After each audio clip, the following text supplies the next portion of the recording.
Hello, Oliver. Well, we are still at Rainbow Falls, but we're just a little bit above the hill from the falls. And I wanted to show you this amazing place.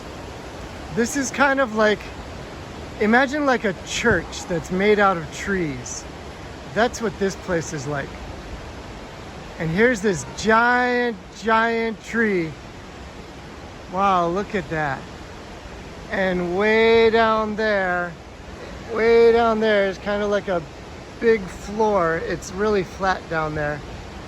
And it looks kind of, reminds me of being inside of a church. So this is right next to Rainbow Falls. And it's also the place where we're going to read chapter 14. All right. So here we go. Of course, we are reading The Tale of Despereaux by Kate DiCamillo and illustrated by Timothy Basil Ehring. And we are on chapter, thanks to my bookmark, it's easy to find, chapter 14.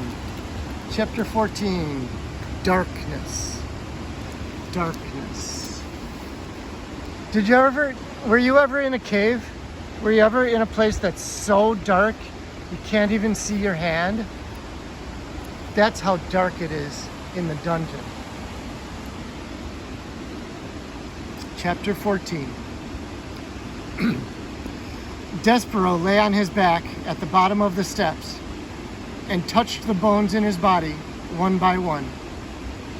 They were all there, and amazingly, they were unbroken.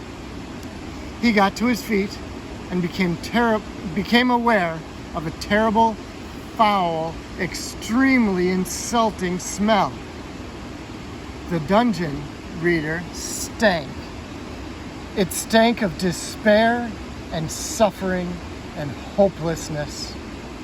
Which is to say, the dungeon smelled of rats.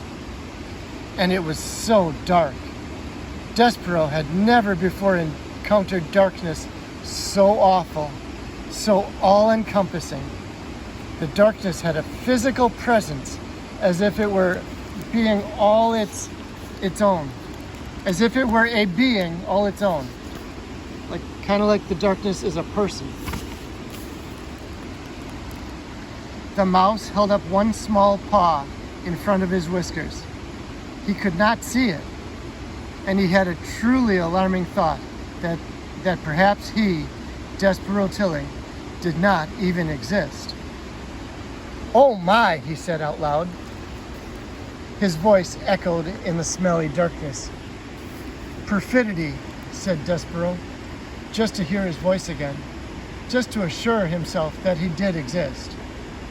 "P," said Despereaux, and the name of his beloved was immediately swallowed up by the darkness. He shivered. He shook. He sneezed. Choo! His teeth chattered.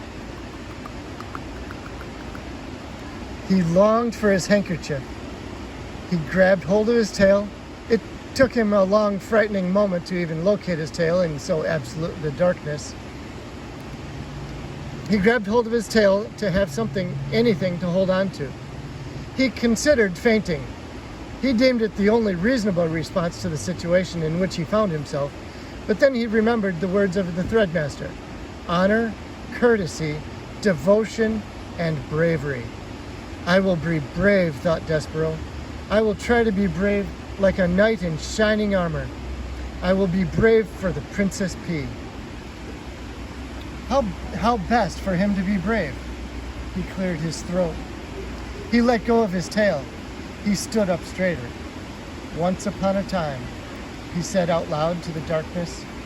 He said these words because they were the best, the most powerful words he knew, and just the saying of them comforted him.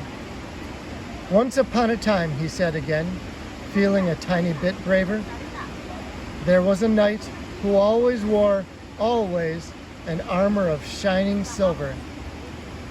"Once upon a time," boomed a voice from the darkness. "A knight in shining armor?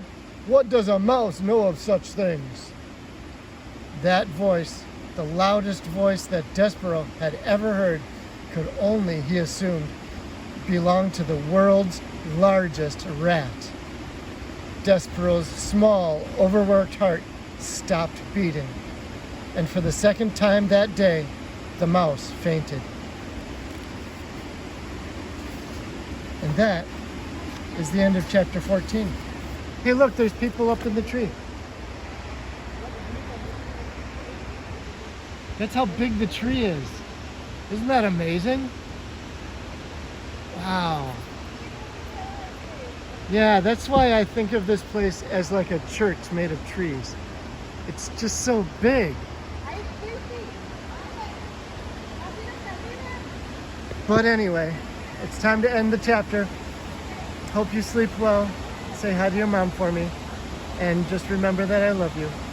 And tomorrow is another fun day. Sleep well. Bye-bye.